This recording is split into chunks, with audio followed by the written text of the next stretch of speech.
the passenger I shouldn't have picked up. I've been working as a late-night rideshare driver for a few years now. Most people prefer driving during the day, but for me, the night shift has always been ideal. The roads are quiet, the tips are better, and there's something oddly peaceful about cruising through a sleeping city while the world around you rests. But there's a trade-off. Every once in a while you get a passenger, someone who sticks in your mind long after they leave your car, and not in a good way. I've had my fair share of weirdos. The overly talkative ones, the ones who reek of alcohol, the ones who get too comfortable in the back seat. But nothing has ever compared to what happened that night. That night changed everything. It made me install a dash cam, and it made me wonder how many times I had unknowingly been inches away from danger. It started like any other night. It was sometime after 2 a.m. The city nearly deserted. My old beat-up 2005 Toyota hummed beneath me as I drove through dimly lit streets, the occasional flickering street lamp casting long, eerie shadows. That's when I got the ride request. It was coming from a convenience store nearby. Nothing unusual about that. Drunk people needing a ride home, night shift workers heading back, even the occasional stranded traveler. It happened all the time. But the moment I accepted the request, something felt off. A gut feeling, the kind that makes your skin prickle. The kind that whispers in the back of your mind, "Don't go there." I couldn't explain why. Maybe it was just exhaustion. Maybe I had done one too many rides that night. But as I approached the store, the unease in my stomach intensified. The man outside the store. The convenience store was closed. Not just closed, completely shut down, the inside dark, the parking lot empty. And then I saw him. A man stood outside, pacing back and forth. His hoodie was filthy, ragged, like it hadn't seen a washing machine in years. The sleeves were frayed, a hole torn near the wrist.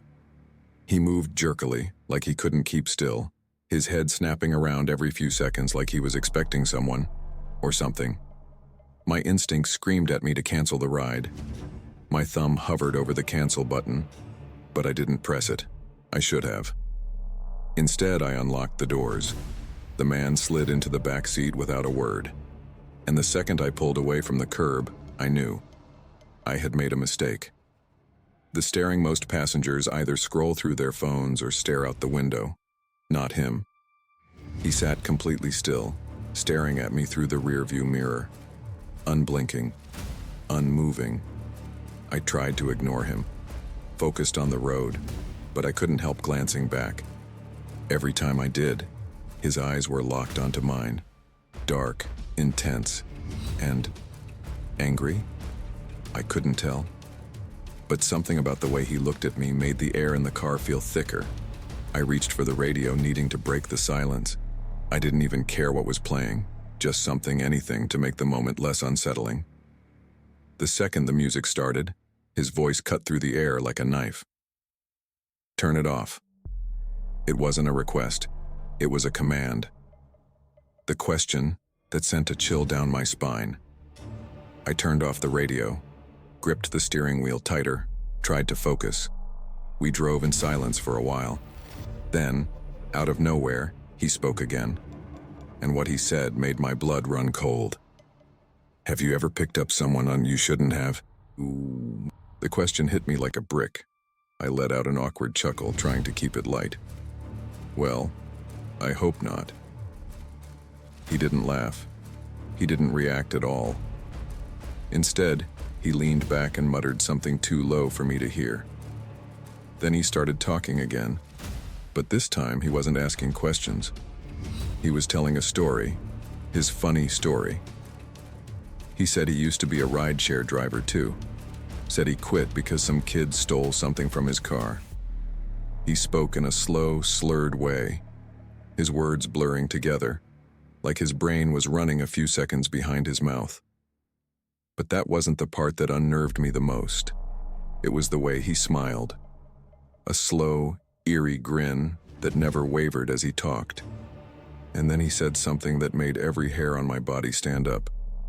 "It's funny how much trust you put in someone sitting right behind you. The panic sets. And that was it. That was the moment when I stopped thinking of him as just a weird guy and started seeing him as a threat. My pulse quickened. I didn't know what to do. We were still 10 minutes away from his drop-off point. 10 minutes too long. The air in the car felt suffocating. My grip on the wheel tightened. I tried to focus on the GPS like it was some kind of lifeline. But the man in my back seat wouldn't stop talking. His words grew stranger, more disjointed. And then he started apologizing. At first, I thought he was talking to me. But the more I listened, the more I realized he wasn't. I didn't mean to. He kept repeating it. I didn't mean to. Over and over. I didn't mean to. I'm sorry. I didn't mean to. My stomach twisted into knots. What the hell had he done? And then he snapped. You missed the turn. I didn't miss it. The GPS was still leading the way, but his voice was so sharp, so sudden, that I slammed on the brakes anyway. And that's when the headlights appeared behind us, a police car. The passenger I shouldn't have picked up. The police car. The headlights washed over my car, casting long shadows across the dashboard. My heart was pounding. I could see the officer's spotlight scanning the road. For a moment I thought, maybe I was safe. Maybe this nightmare was about to end. And then I glanced into the rearview mirror. The man had slumped down. His entire body was now lying flat across the back seat, as if he were trying to make himself invisible. His eyes were shut, his breathing unnaturally slow. For a split second I thought, did he just die? But then I saw his fingers. They were twitching. No, he was pretending. He was hiding from the cops. You got lucky. I swallowed hard, forcing myself to keep my eyes on the road. The police car crept past us, its high beams cutting through the darkness. For a brief, agonizing moment, the officer's spotlight hit my windshield. And then, it kept going. They didn't stop. They didn't even slow down. The man in the back seat stayed perfectly still for an uncomfortable amount of time, long enough for me to feel the prickling sensation of sheer panic creeping up my spine. And then, slowly, mechanically, he lifted his head. He looked at me, and in a voice so low I barely heard it, he muttered, "You got lucky." My hands gripped the wheel so tightly my knuckles turned white. And before I could react, before I could even process what was happening, he opened the door and vanished into the night. The aftermath, I sat there, frozen.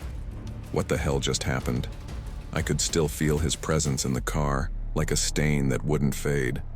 I was too scared to move, too scared to look back, because some part of me was convinced that if I did, I'd see him still sitting there, watching me. It took me a full minute before I finally snapped out of it. My hands were shaking as I reached for my phone. I wanted to call the police, tell them what just happened, but I hesitated, because what would I even say? A weird guy took a rideshare and then left? They wouldn't do anything, and besides, I had no proof. At the time, I didn't have a dash cam, no footage, no record, just my own paranoia. So instead of calling the cops, I did the only thing I could think of. I ended my shift early and drove home. The news article weeks passed. I tried to forget about that night, told myself I was overreacting, told myself that the guy was probably just some addict. But then, I saw something. I was scrolling through my phone when a news article caught my eye. A convenience store had been robbed on the night I picked up that passenger. And it wasn't just any store. It was 2 blocks away from where I had picked him up. I felt sick. I replayed the entire ride in my head. The paranoia, the way he stared at me, the way he hid from the cops. He hadn't been some harmless weirdo. He had just committed a crime, and I had unknowingly given him a getaway ride.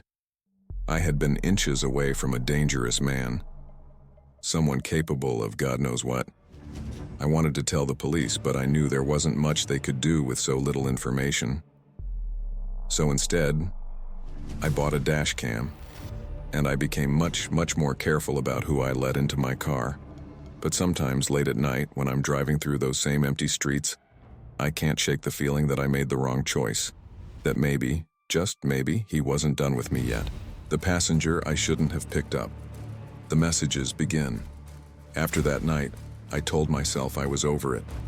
I kept driving, kept picking up passengers, kept pretending that what happened was just another weird encounter in the life of a night shift driver. But something had changed. I found myself checking my rearview mirror more often. Every time I stopped at a red light, I felt like someone was watching me. I even started taking different routes home, as if that would make a difference.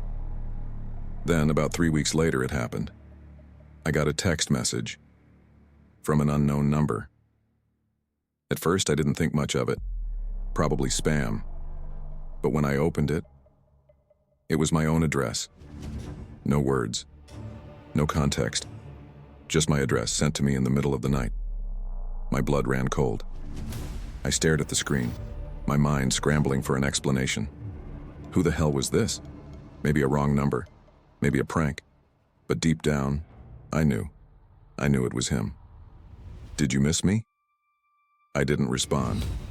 I blocked the number and tried to move on. But the next night, another text came in. Did you miss me? I dropped my phone. My hands started sweating. I didn't reply. Instead, I sat in my parked car for nearly an hour, staring at my phone, waiting for another message. Nothing came. I forced myself to go home. I barely slept. Every sound outside my apartment made my heart race. By morning, I was exhausted, but at least the messages had stopped, or so I thought. That night, as I was finishing my shift, my phone buzzed again. It was a rideshare request. Same app, same interface, except the pickup location was my home address. The return ride, I felt like I was going to be sick. Someone had requested a ride from my own home. I stared at the screen, my fingers frozen over the accept and decline buttons. I should have ignored it. I should have turned off the app and driven straight to the police, but I didn't. Instead, some twisted curiosity made me click on the ride details. The drop-off location, a convenience store, the same store where I had picked him up. My stomach twisted into knots. Was he waiting for me? Was he watching me right now? I looked around the parking lot, my eyes darting between the darkened cars. I saw nothing, but that didn't mean he wasn't there. I locked my doors and drove off. And for the first time in years, I started to wonder, was this really just some random criminal? Or was it something much, much worse? The passenger I shouldn't have picked up. A shadow in the rearview mirror I drove. I didn't know where I was going, but I knew I couldn't stay still. My pulse was hammering in my ears, my hands gripping the wheel so tight that my knuckles turned white. I kept glancing in the rearview mirror. I don't know what I expected to see. But some part of me knew that if I looked long enough, if I stared too hard, I'd see something there, something that wasn't supposed to be there. I pulled into a gas station just off the freeway. It was one of those 24-hour spots, dimly lit, the kind of place that felt eerily quiet even when there were people around. I parked near the entrance, right under the security cameras. I checked my phone. No new messages. No new ride requests. For a moment, I almost convinced myself that maybe, just maybe, this was all in my head. That's when I saw the smudges.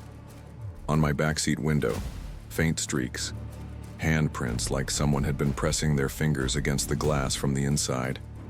I stared at them, my stomach lurching, because I knew those hadn't been there before. And I knew, for a fact, no one had been in my car since I dropped off my last passenger. The call. My phone buzzed. I nearly jumped out of my skin. Unknown number. I hesitated. My thumb hovered over the screen. I don't know why I answered. The second I pressed the button, I regretted it. Because this time I didn't hear static. I heard breathing. Slow, heavy, right against the receiver. Then, in a voice so low it was almost a whisper, he said, "Check your back seat." The figure in the dark. I didn't move. I didn't breathe. I wanted to turn around, but I couldn't. Something deep, primal, held me in place, because some part of me already knew what I'd see. I forced myself to lift my eyes, to look into the rearview mirror, and for a split second, just before the gas station lights flickered, I saw him, sitting in the back seat, smiling. The lights flickered again, and he was gone. Gone. Or still here. The gas station lights buzzed, flickering overhead like they were struggling to stay alive. I was frozen in my seat. My mind refused to process what I had just seen. No, that wasn't real. I turned around. Empty. The back seat was empty. The door was locked. The windows were shut. But those handprints on the glass? Still there. I forced myself to breathe. I'm exhausted. I'm stressed. That's all this is. I needed to prove it to myself. So I did something incredibly stupid. I reached back and ran my hand over the seat. The fabric was cold. Not just no one's been sitting here cold. Colder than it should have been. I jerked my hand away, heart slamming against my ribs. I needed to get the hell out of there. The stranger at the pump.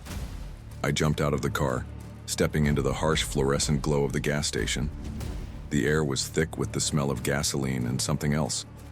Something metallic. That's when I noticed him. A man was standing at the farthest pump. Tall. Too tall. His back was turned to me, but something about him felt wrong. Like he was just waiting. I walked inside the gas station. The cashier barely looked up from his phone. I cleared my throat. Hey, do your cameras work? The guy raised an eyebrow. Yeah, why? I hesitated. What the hell was I supposed to say? I think someone was in my car. He frowned. You mean like a carjacker? I swallowed. I don't know. He stared at me for a second, then shrugged. I mean, I can check, but I gotta say, man, I didn't see anyone get in or out of your car. The footsteps. A cold chill ran down my spine. I turned around and looked outside. The man at the pump was gone, but there was something else. Footprints, leading away from my car. But not towards the gas station. Into the trees. The next message. My phone buzzed. I looked down. Unknown number. I didn't want to answer, but I didn't have a choice. I swiped the screen with a trembling hand and put the phone to my ear. Silence. And then, a whisper. You shouldn't have stopped. And the call ended.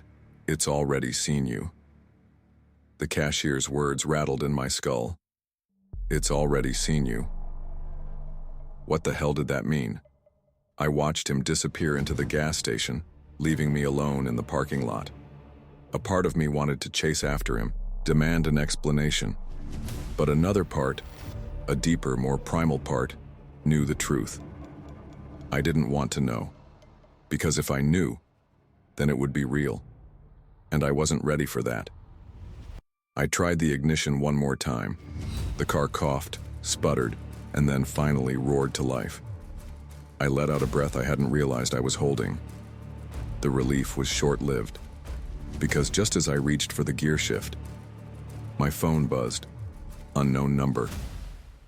I stared at the screen, my pulse hammering in my ears, and then against every ounce of common sense, I answered.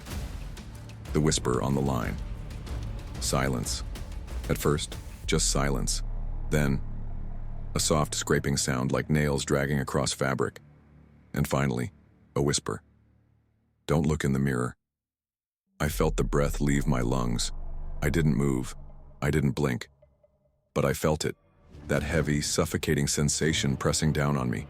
The distinct, bone-chilling certainty that I was not alone in the car. Don't look. I kept my eyes locked on the windshield. I could feel my hands shaking against the steering wheel. Something in my brain screamed at me to check, to glance up, to confirm if something was sitting in my back seat again. But I didn't. I couldn't. Because somehow, deep in my gut, I knew. If I looked, I wouldn't be able to look away. I threw the car into drive. I peeled out of the gas station lot, tires screeching against the pavement. The street ahead was empty, the glow of streetlights warping in my peripheral vision. But I still felt it. That pressure. That sensation of eyes on me. I gritted my teeth and focused on the road. Do not look. Do not look. Do not.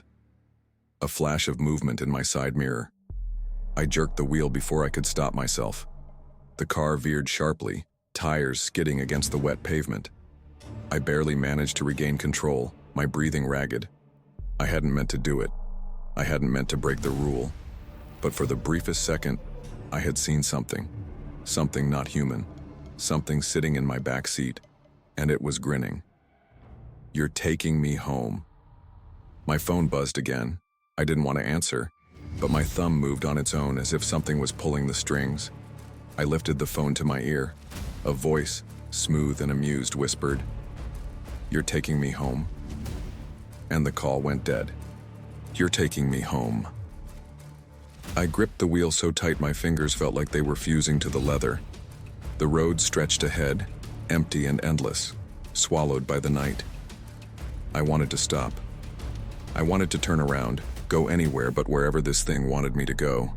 But my hands wouldn't move. My foot stayed pressed against the gas pedal. I wasn't driving anymore. Something else was, and it was taking me somewhere I didn't want to go. The road that shouldn't exist. The GPS flickered. My destination, wherever it had been, was gone. In its place, there was nothing but a blank screen, the blue navigation line twisting into an unmarked road I didn't recognize. I had driven these streets 1,000 times. This road wasn't supposed to be here, but somehow I was on it. The air inside the car felt thicker, heavy with something unseen. My headlights barely cut through the darkness. And then up ahead, a street sign, old, rusted, almost impossible to read. But as I got closer, my stomach twisted into knots, because there was a name on it, my last name, Hargrove Road. It knows me. My blood turned to ice. I had never heard of this road. It wasn't in my town. It wasn't anywhere near where I lived, and yet, there it was. Like it had been waiting for me all along. I reached for my phone, hands shaking. I needed to call someone, anyone. I tapped the screen, my breath coming in short, panicked bursts. The signal bar, gone. Just an empty icon. No reception, no escape. The thing in the road. The car kept moving, deeper into the blackness. The trees on either side of me were wrong. Too tall, too twisted, their branches stretching toward the sky like grasping fingers. The road narrowed. I wasn't even sure if it was paved anymore. And then, something appeared in my high beams, a figure standing in the middle of the road. My heart slammed against my ribs. It wasn't moving, just standing there, waiting. I slammed on the brakes.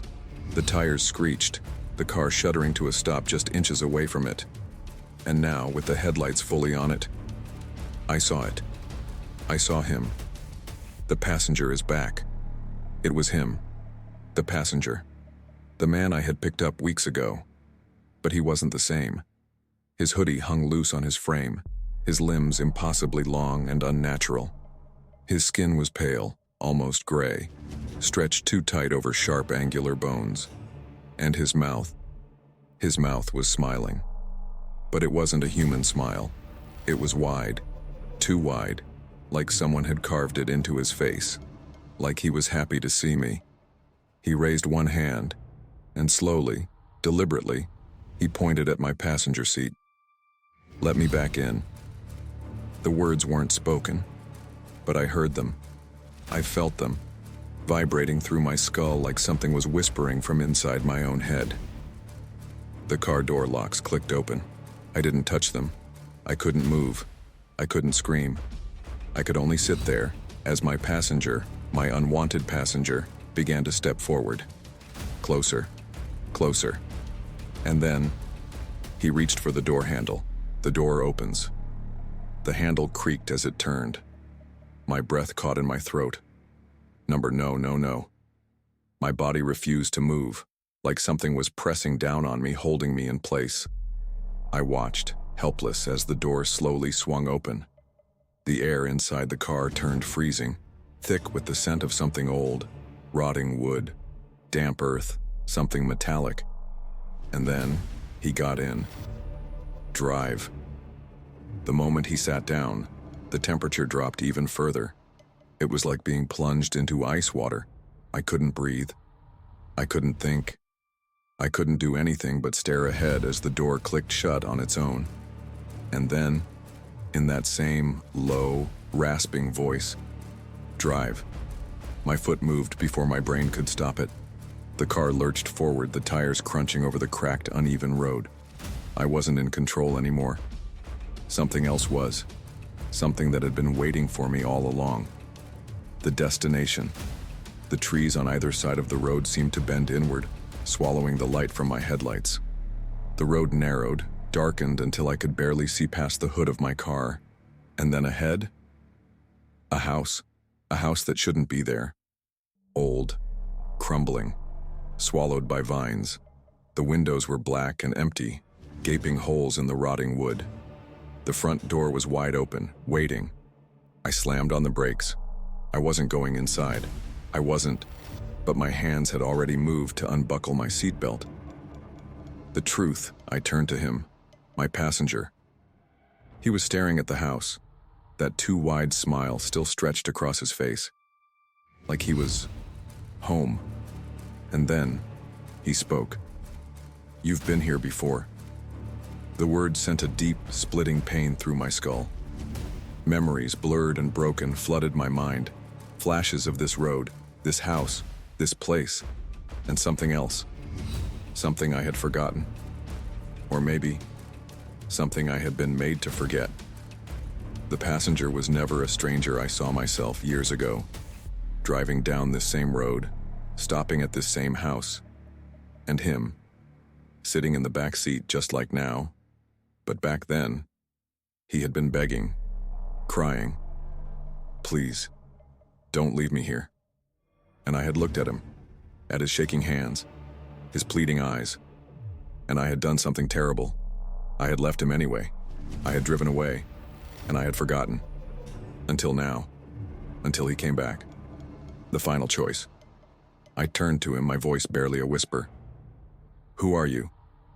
His head tilted slightly, and then, in a voice that was no longer just his own, he whispered, "You already know." And the door swung open. Not his. Mine. The cold air rushed in, wrapping around me like 1,000 unseen hands. I felt myself moving, stepping out of the car, toward the house, toward the black emptiness waiting beyond that open door. And in my final moments, as my body moved forward without me, I realized the truth. This wasn't just some hitchhiker. This wasn't just some ghost. This was a promise I had broken, a debt I owed, and now I was finally coming home.